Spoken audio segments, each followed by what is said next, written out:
Ghazi Khan Taunsa road پر حادثہ، سیالکوٹ سے جامپور جانے والی بس اور ٹرالر میں تصادم، 29 افراد ہلاک، 46 زخمی، مزید اموات کا خدشہ۔ آر پی او ڈیرہ غازی خان رانا محمد فیصل، ایس پی انویسٹیگیشن حسن جاوید بٹی موقع پر پہنچے، جبکہ D S P traffic Imran Rashid مسلسل وہاں موجود رہے۔ ریسکیو 1112 کی ٹیمیں سب سے پہلے موقع پر پہنچی اور زخمیوں کو ٹراما سینٹر منتقل کیا۔ اس سلسلے میں وہاں موجود ہمارے نمائندے عدنان علی مرتضیٰ سے مزید جانتے ہیں۔ جی بالکل، آج صبح ڈیرہ غازی خان تونسا روڈ پہ جو ہے ایک واقعہ ہوا۔ ایک بس جو کہ سیالکوٹ سے راجن پور کی طرف جا رہی تھی، وہ ایک ٹرالے کے ساتھ جو ہے ٹکرائی۔ ٹرالا اپنی سائڈ سے ہو کے جو ہے رانگ سائڈ پہ تھوڑا سا نکلا ہوتا ہے، جس کی وجہ سے یہ حادثہ پیش آیا۔ اس حادثے میں اس ٹائم تک تقریباً 29 کے قریب جو ہے نا لوگ وفات پا چکے ہیں اور 46 کے قریب جو ہے نا زخمی ہیں۔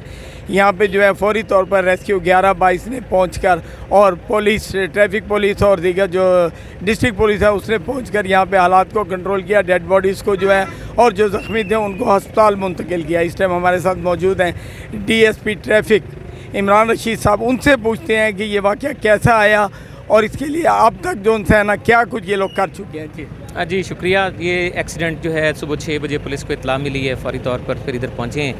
تو جو بھی ایجنسیز اس کے لیے ضرورت ہوتی تھیں، ہمارا پولیس، ٹریفک پولیس، ہماری یہ ریسکیو 1112 موٹر وہیکل ایگزامینر صاحب اور ہمارے آر ٹی اے سیکٹری، وہ تشریف لے آئے۔ ہم لوگوں نے یہاں پہ آ کے پھر جو ہے ریسکیو ورک کو سٹارٹ کیا۔ سب سے پہلے تو ریسکیو ورک کمپلیٹ ہوا ہے ہمیں، اور جس میں 28 ڈیڈ باڈیز یہاں سے ہم نے منتقل کی ہیں اور 30 ہم نے زخمی منتقل کیے ہیں۔ تو یہاں جو صورتحال ہے وہ یہ تھی کہ بظاہر یہ ٹرالر جو ہے وہ تھوڑا سا اپنی سائڈ سے ہٹا ہوا محسوس ہوتا ہے، اور گاڑی کے کہیں پہ بھی دونوں کے کوئی بریک لگنے کے اسکڈ مارکس سڑک کے اوپر موجود نہیں ہیں۔ تو یہ ایکسیڈنٹ اسی طرح ہوا، لگتا ہے کہ یہ تھوڑا سا ٹرالر جو ہے وہ اپنی سائڈ چھوڑ گیا ہے۔ باقی جو حتمی رائے ہے وہ ظاہر ہے کہ وہ موٹر وہیکل ایگزامینر ہی دے سکتے ہیں، وہ پھر ہم ان سے جس وقت بیٹھ کے اکٹھے رپورٹ طلب بنائیں گے اس وقت تو پھر فائنل فیصلہ ہوگا۔ یہ لوگ بتا رہے ہیں یہاں پہ کہ یہ جب یہ واقعہ ہوا تو یہاں پہ کچھ لوگ ایسے بھی تھے جنہوں نے زخمی یا جو لوگ فوت ہو چکے ہیں ان کے پیسے اور ان کا سامان بھی اٹھایا۔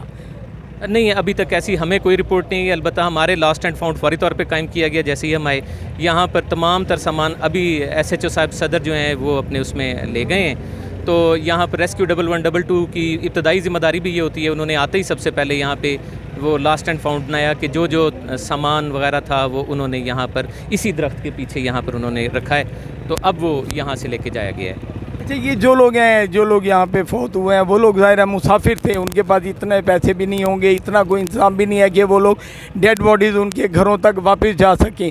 اس کے لیے آپ لوگوں نے کیا کیا؟ جناب کمشنر صاحب اور ہمارے جناب آر پی او صاحب نے ابھی جس طرح آپ کو بتایا بھی ہے، ہمارے آر پی او صاحب نے، کہ ان کا جو ہے سرکاری انتظام ہوگا، تمام لوگوں کا علاج معالجہ بھی سرکاری کیا جائے گا، اور تمام لوگوں کی جو منتقلی ہے ان کے گھروں کو وہ بھی سرکاری خرچے پہ ہوگی۔